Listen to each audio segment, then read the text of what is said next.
Feu Maoulani Sané aurait été tué par ses co-détenus, une thèse que réfute sa famille qui met en avant les conclusions du médecin légiste. Il y a des développements qui ont eu lieu, donc on en a eu vent dans la presse, donc comme quoi que ce sont ces co-détenus qui l'ont soi-disant tué. Donc, et l'autopsie révèle autre chose. Nous savons qu'un détenu rentre en prison pratiquement nu.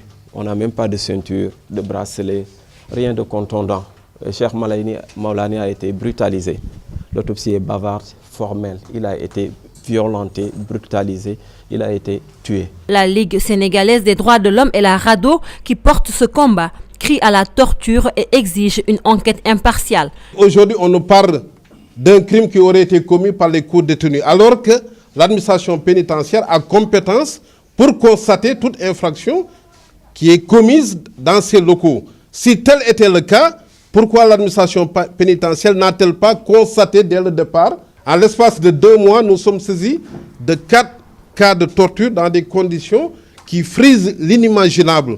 Que ce soit Chérif Ndaw, que ce soit Antoine Sambou, que ce soit Ibrahima Samb, que ce soit Chérif Malayni. Et nous pensons que c'est trop. Cela ne peut plus continuer et qu'aujourd'hui, des enquêtes impartiales indépendantes doivent se dérouler, les coupables punis et que les corps concernés prennent les mesures idoines pour faire en sorte que de telles situations ne se reproduisent. Un autre fait que dénonce la Ligue sénégalaise des droits de l'homme, l'attitude de certains médecins qui présentent des conclusions hâtives et qui font obstruction aux enquêtes. Elle interpelle à cet effet l'ordre des médecins. Le médecin, il prête serment, il est assermenté et il ne peut pas dire ce qu'il n'a pas constaté. Et quand un corps est plein de blessures, quand vous avez du sang qui coule, quand vous avez des reins qui sont cassés, quand vous avez des dents qui sont là, qui ne figurent plus à leur niveau, vous ne pouvez pas parler de mort naturelle.